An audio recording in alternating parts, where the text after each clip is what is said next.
मित्रों नमस्कार, मैं प्रदीप झा और आप देख रहे हैं पॉलिटिकल आइडिया। पॉलिटिकल आइडिया के आज के इस अंक में आप सभी दर्शकों का स्वागत है। मित्रों, बिहार के लिए चुनावी वर्ष है और आज हम बात करेंगे विकासशील इंसान पार्टी की। विकासशील इंसान पार्टी की और साथ ही विकासशील इंसान पार्टी के सुप्रीमो मुकेश सहनी की। आपको पता है कि 2 दिन पहले ही बिहार के वाल्मीकि नगर में मुकेश सहनी की पार्टी वीआईपी की राष्ट्रीय कार्य समिति की 2 दिनों की बैठक संपन्न हुई। इस बैठक में के दौरान 7 एक तरह से एजेंडा पर राष्ट्रीय वीआईपी की राष्ट्रीय कार्य समिति ने मुहर लगाई।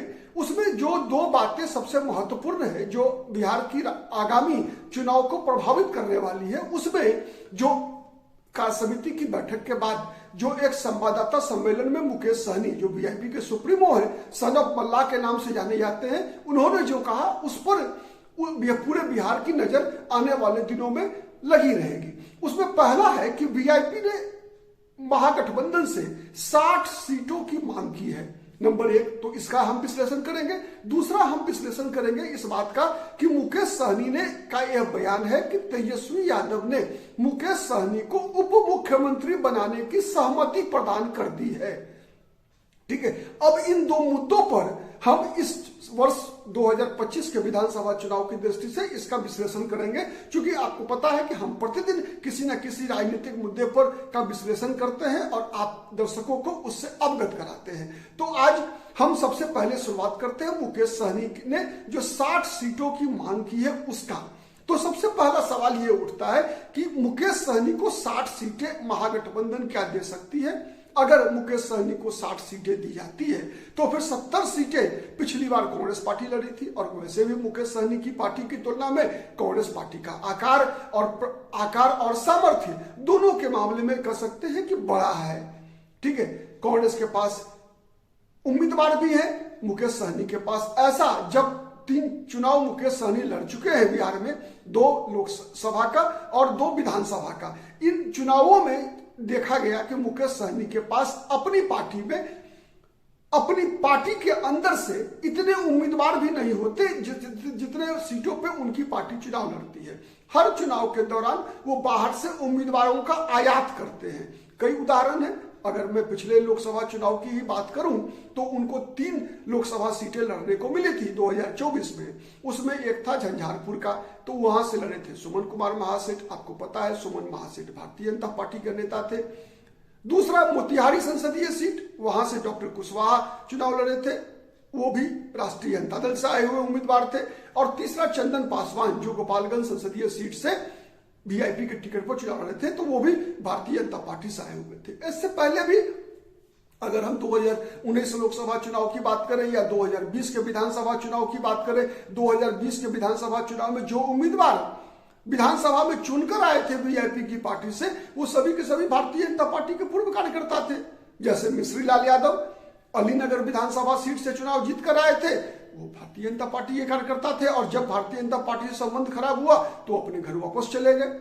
उसी प्रकार से राजू कुमार सिंह, जो इस बार बिहार सरकार में मंत्री भी बने हैं, वो भी भारतीय जनता पार्टी में थे। पहले भाजपा ने ही उनको कहा था कि वीआईपी के सिंबल पर आप चुनाव लड़ जाइए। उसके बाद गौरा बौराम विधानसभा सीट से, दरभंगा जिला का गौरा बौराम विधानसभा सीट, वहां से सुवर्णा सिंह चुनाव जीत कर आई थी और वो भी बीजेपी में चली गई। तो इस प्रकार से हमने देखा है कई चुनाव के दौरान कि जब उनको जितनी सीटें मिली उतनी सीटों पर उनके पास उम्मीदवार भी नहीं थे। खैर, लेकिन हम बात उसकी नहीं कर रहे कि उम्मीदवार कहां से आएगा। चुनाव के दौरान पता है सबको कि दल बदल इतनी तेजी से होती है कि पता नहीं चलता कि कब कौन नेता किस पार्टी के अंदर है। तो ऐसा हो सकता है, चुनाव के दौरान होता रहा है, इस बार भी हो सकता है। तो हम, लेकिन सबसे बड़ा सवाल है कि अगर 60 सीटें अगर वीआईपी को दी गई तो फिर निश्चित है कि कांग्रेस पार्टी को 70 सीटें तो देनी पड़ेगी।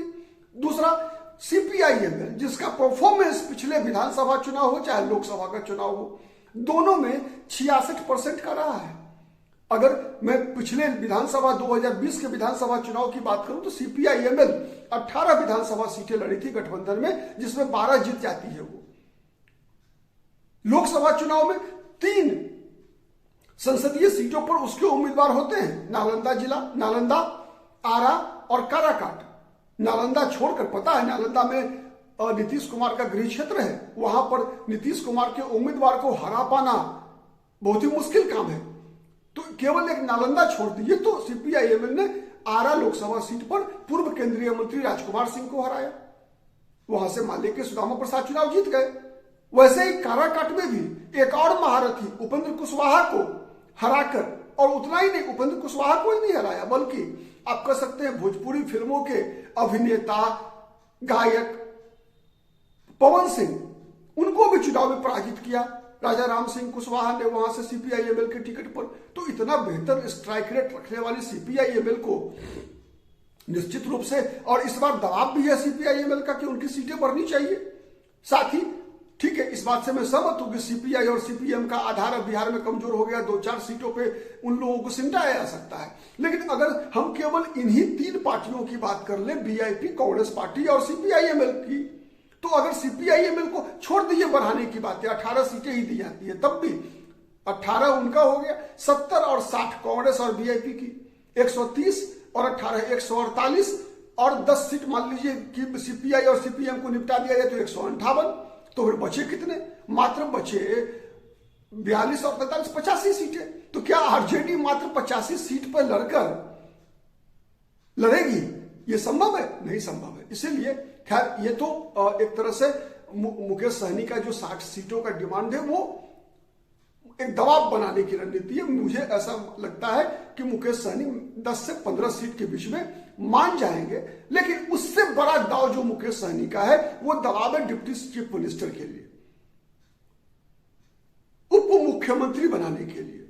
ठीक है, तो अब सवाल ये उठता है, क्या तेजस्वी यादव इस बात का खतरा उठाएंगे कि मुकेश सहनी को वो उप मुख्यमंत्री बनाने को तैयार होंगे? मुकेश सहनी का दावा है कि तेजस्वी यादव ने इस बात की सहमति दे दी है,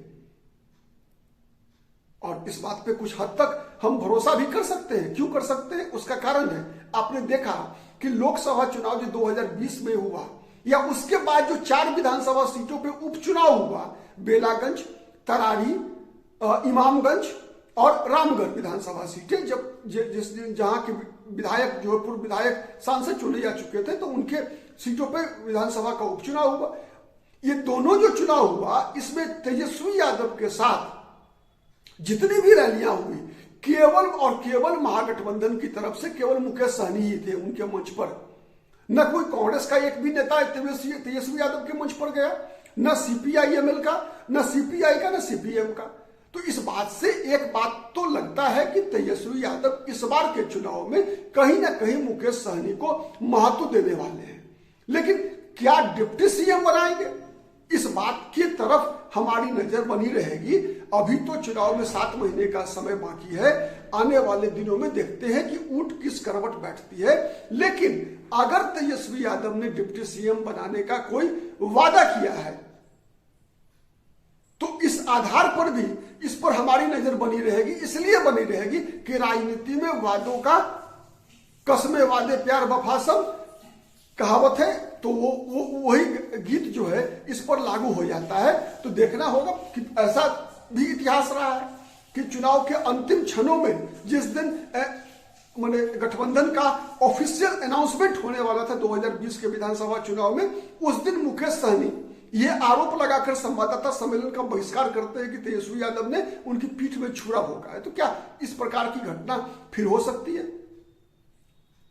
तो ये सबसे बड़ा सवाल है, देखना है। हमारी नजर भी बनी रहेगी, आप भी नजर बनाए रखिए और हमारे चैनल को भी अपना प्रेम और आशीर्वाद देते रहिए।